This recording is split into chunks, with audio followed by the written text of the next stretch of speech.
అందరికీ నమస్కారం. మీరు వినబోతున్న కథ 'అసుర' 9వ భాగం. కొంచెం ఎక్కువగానే తాగొచ్చిన ఏకేని చూసి వేద ఆశ్చర్యపోయింది.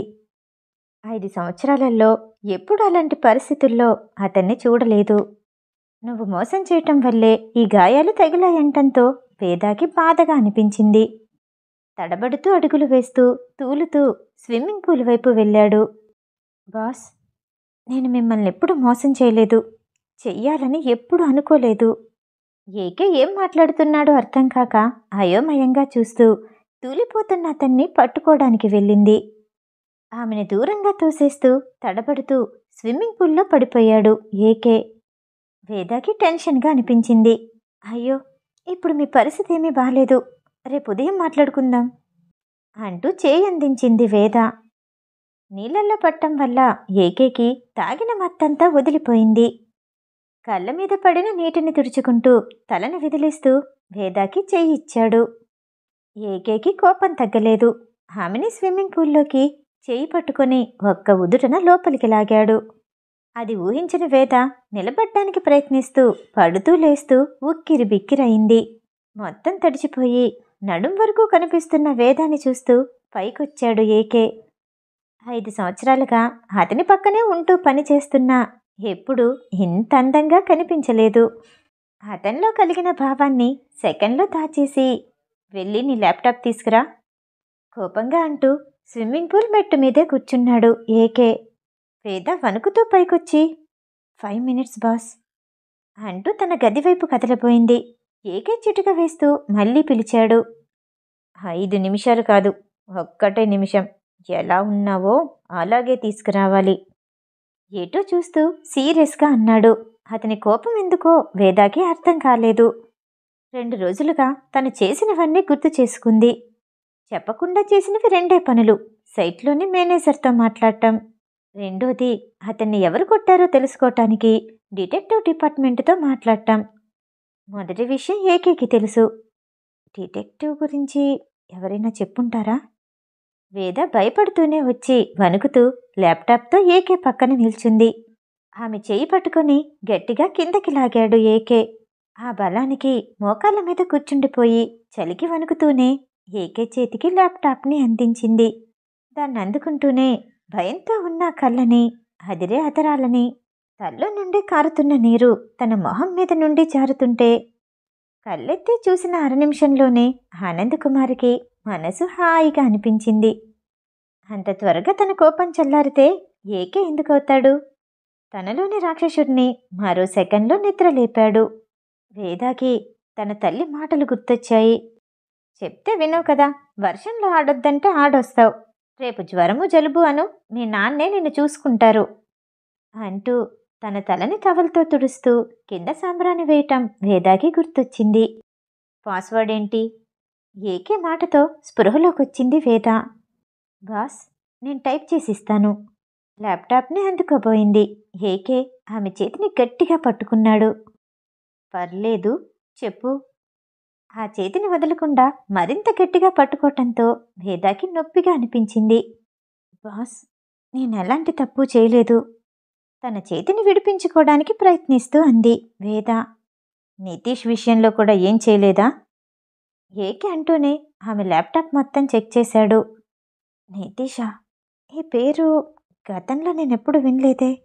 మనసులోనే అనుకుంటూ ఆలోచిస్తున్న వేదాకి డిటెక్టివ్ పంపించిన ఇన్ఫర్మేషన్లో నితీష్ అన్న పేరు కనిపించటం గుర్తొచ్చింది. రూమ్కి వెళ్ళాక చూడొచ్చని ఆ నిమిషం ఆ మెయిల్ గురించి ఆలోచించలేదు. బాస్, అతనెవరో నాకు తెలీదు. అతనితో నేనెప్పుడు మాట్లాడలేదు. నీ మీద కొంచెం నమ్మకం ఉండబట్టే నువ్వు నా కళ్ళ ముందు ఇంకా ఉన్నావు. కానీ నాకు పియ్యగా ఉండాలంటే నిర్లక్ష్యంగా ఉండకూడదు. ఆ నిర్లక్ష్యానికే నీకీ శిక్ష అంటూ ఆమె వైపు ల్యాప్టాప్ తిప్పి స్క్రీన్ని చూపించాడు. కొన్ని కంపెనీలు ప్రమోషన్ కోసం పంపించిన మెయిల్స్ కనిపించాయి. దానివల్ల తప్పేంటో అర్థం కాలేదు వేదాకి. అవన్నీ నేను చెక్ చేశాను బాస్, అందులో ఏది మనకి ఉపయోగపడేది లేదు. వేద అంటూ ఉండగా ఒక మెయిల్ ఓపెన్ చేసి ఆమె వైపు విసురుగా చూపించాడు. బాస్, ఇది మీ లైవ్ లొకేషన్. వాళ్ళకెలా వెళ్తుందో నాకు తెలీదు. నన్ను నమ్మండి బాస్. ఆ మెయిల్ ద్వారా నా ల్యాప్టాప్ని హ్యాక్ చేశారు. ఆ విషయం నేను తెలుసుకోలేకపోయాను. నాకు చేరే మీ లైవ్ లొకేషన్ మొత్తం వాళ్ళకి చేరుతుందని నాకు తెలీదు. తన వల్ల ఈ తప్పు జరిగిందని వేదాకి బాధగా అనిపించింది. పనిలో ఉన్నప్పుడు ధ్యాస పని మీదుండాలి. ఈ మాత్రం తెలుసుకోకపోతే ఎలా? నాకు తెలీదు. సారీ. మళ్ళీ ఇలా జరగకుండా చూసుకుంటాను.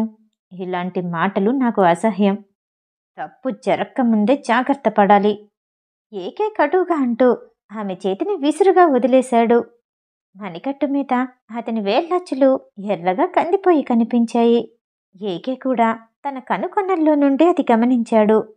ఒక నిమిషం కళ్ళు మూసి పిడికిలి గట్టిగా బిగించి అక్కడి నుండి వెళ్ళటానికి వేగంగా కదిలాడు. తన చేతికి కలిగిన నొప్పి బాధ కంటే ఏకేకి తన వల్లే గాయాలయ్యాయి అన్న బాధ మరింత ఎక్కువగా అనిపించింది వేదాకి. వేగంగా నడవటానికి ప్రయత్నిస్తూ తడబడుతూ అడుగులు వేస్తున్న ఏకేకి సహాయంగా ఉండటానికి నివేద వెంటనే అతని వెనకాలే పరిగెట్టింది. మీరెలాంటి శిక్ష వేసినా నేను అనుభవిస్తాను. మీ గది వరకు మిమ్మల్ని తీసుకెళ్తాను. నాకు ఎవ్వరి సహాయం అవసరం లేదు. నా చేతికి కాలికి అయిన గాయాలు చాలా చిన్నవి, వెంటనే తగ్గిపోతాయి. ఏకే అంటూ తన్ని తాను నిలబెట్టుకుంటూ అడుగులో అడుగు వేస్తూ తన గదికి వెళ్ళిపోయాడు. చివరిగా అన్న మాటలకి వేదాకి కొంత సంతోషంగా అనిపించింది. జీవితంలో ఎవ్వరిని నమ్మని ఏకే తన్ని నమ్మాడు. తప్పు చేస్తే ఆడైనా మగైనా శిక్ష తప్పదు. అలాంటిది నన్నెక్కడికో దూరంగా పంపించట్లేదు. ఆ ఆలోచన వేదాకి తృప్తిగా అనిపించింది. కానీ అంత త్వరగా క్షమిస్తాడని, క్షమిస్తే అతని ఏకే అవ్వడని ఆమెకి తెలుసు. గదికి వెళ్ళగానే తడి బట్టలు మార్చేసి నైట్ డ్రెస్ వేసుకుంది. ఏకే కోసం వేడి పాలైనా తీసుకెళ్ళాలి అనిపించింది. కానీ ధైర్యం సరిపోలేదు. టైం 1 కావస్తూ ఉండగా ఏకే గురించి, తన ఇంట్లో వాళ్ళ గురించి ఆలోచిస్తూ నిద్రపోయింది. రెండో రోజు ఉదయం 10:30 వరకు తమ కొత్త ప్రాజెక్టు కోసం ఏకేతో కలిసి ఆఫీస్కి చేరుకుంది వేద. ఆ రాత్రి జరిగిన ఆనవాళ్లు ఏకేలో ఏమాత్రం కనిపించలేదు. ఎప్పట్లానే ఉన్నాడు. అలా ప్రశాంతంగా ఉండటం కూడా వేదాకి భయంగా అనిపించింది. కొత్త ప్రాజెక్టు గురించి మరో కొత్త కాంట్రాక్టర్తో మాట్లాడిన తర్వాత లంచ్ పూర్తి చేశారు. ఏకే కాఫీ కానీ జ్యూస్ కానీ తాగే సమయంలోనే తన ప్రశాంతతని వెతుక్కుంటూ దూరంగా ఉంటుంది వేద. ఏకే జ్యూస్ తాగుతూ ఉండగా తను పక్కనే ఉన్న ఐస్ క్రీమ్ పార్లర్కి వెళ్ళింది. ఒక juice, chocolate flavour ice cream order చెప్పి ఖాళీగా ఉన్న టేబుల్ దగ్గరికి వెళ్ళి కూర్చుంది. మేడం, మీ జ్యూస్ ఇంకా ఐస్ క్రీమ్. ఆ గొంతు వినగానే తలపైకెత్తి చూసింది. సంజయ్ తన చేతిలో ఉన్న వాటిని టేబుల్ మీద పెడుతూ ఎదురుగా వచ్చి నవ్వుతూ కూర్చున్నాడు. అబ్బా, ఈ దేవుడికి నా మీద కనికరమే లేదా? చిన్నగా అనుకుంటూ నుదురు మీద చేయి పెట్టి రుద్దుకుంది. నివేదా, నీ బాస్తో ఉంటే తలనొప్పే వస్తుంది. నేను చేస్తున్న కంపెనీకి మారిపో. ప్రశాంతతే కాదు, స్వేచ్ఛ కూడా ఉంటుంది. జ్యూస్ని తాగమంటూ ఆ గ్లాస్ని ముందుకు జరుపుతూ అన్నాడు సంజయ్. నువ్వు ఎక్కువ మాట్లాడుకో. మీ ఆఫీస్కి దగ్గరలో పార్లర్ లేదా? ఇక్కడికొచ్చావు. నీ మొహం చుట్టం కూడా నాకిష్టం లేదు. అతన్ని చూస్తూ చిరాగ్గా అంది వేద. "ఆ, నీకు నా మొహం చూడటం ఇష్టం లేదు. అది సరే, నీకెలాంటి మొహం చూడటం ఇష్టం? అది చెప్పు. ప్లాస్టిక్ సర్జరీ చేయించుకోనా? నువ్వు చెప్తే ఏదైనా మార్చుకుంటాను. నీకు నచ్చినట్టు ఉంటాను కదా. 2 సంవత్సరాలుగా వెంట పడుతున్నాను. ఈ విషయం ఎప్పుడో చెప్పుంటే మార్చుకునేవాడినే. నీకు ఇంకో ఐస్ క్రీమ్ చెప్పాను, వస్తుంది. ఇది నాకు." ఎదురుగా ఉన్న ఐస్ క్రీమ్ని అందుకున్నాడు సంజయ్. జ్యూస్ పూర్తిగా తాక్కుండానే సగం గ్లాస్ తాగి అక్కడ పెట్టి విసురుగా పైకి లేచింది వేద. రిఫ్రెష్మెంట్ కోసం బయటకొచ్చాను, అదే తప్పైంది. కోపంగా అంటూ వెళ్ళిపోవటానికి వెనక్కి తిరిగింది. ఒక అడుగు ముందుకు వేయగానే తనకి ఎదురుగా వచ్చిన వాళ్ళని ఢీకొట్టి పక్కకి పడిపోబోయింది. ఆమె భుజం మీద చెయ్యి వేసి నిల్చోపెట్టగానే ఆ స్పర్శ ఎవరితో గుర్తుపట్టింది. గుర్తుపట్టడమే కాదు, ఆశ్చర్యం కూడా అనిపించింది. బాస్, నేను ఐస్ క్రీమ్ కోసం వచ్చాను అంటూ తల పక్కకి తిప్పి చూడగానే సంజయ్ చేతిలో ఐస్ క్రీమ్ ఉంది. దేవుడా, ఏంటి పరీక్ష? ఏడుస్తున్నట్టు మొహం పెట్టి ఏకే వైపు చూసింది. అతనిలో ఎలాంటి మార్పు లేదు. చాలా ప్రశాంతంగా ఉన్నాడు. ఈ రాక్షసుడిని ఎలా అర్థం చేసుకోవాలో తెలియట్లేదు. ప్రశాంతంగా ఉన్న టెన్షనే, కోపంగా ఉన్న టెన్షనే. మనసులోనే తిట్టుకుంటూ ఏకే పక్కకొచ్చి నిలబడింది. సంజీవ్ ఐస్ క్రీం తినడం మానేసి నోరు తెరుచుకుని చూస్తూ ఉండిపోయాడు. అతని భయం వల్ల పుట్టే వేడికి ఆ ఐస్ క్రీం మొత్తం కరిగిపోయేలా ఉంది. ఇదేంటి? నేనెందుకు భయపడుతున్నాను? ఇతను నా బాస్ కాదు కదా! తనకి తానే ధైర్యం చెప్పుకుంటూ కుర్చీలో నుండి లెగిసి నిల్చున్నాడు సంజీవ్. సార్, నివేద నాకు చాలా సంవత్సరాలుగా తెలుసు. అందుకని చిన్న ట్రీట్. తనతో కలిసి ఐస్ క్రీం తిందామని. ఒక్కో పదం ఒత్తి పలుకుతూ నత్తిగా మాట్లాడుతూ టేబుల్ వైపు చూశాడు. అక్కడ ఒకటే ఐస్ క్రీం కనిపించింది.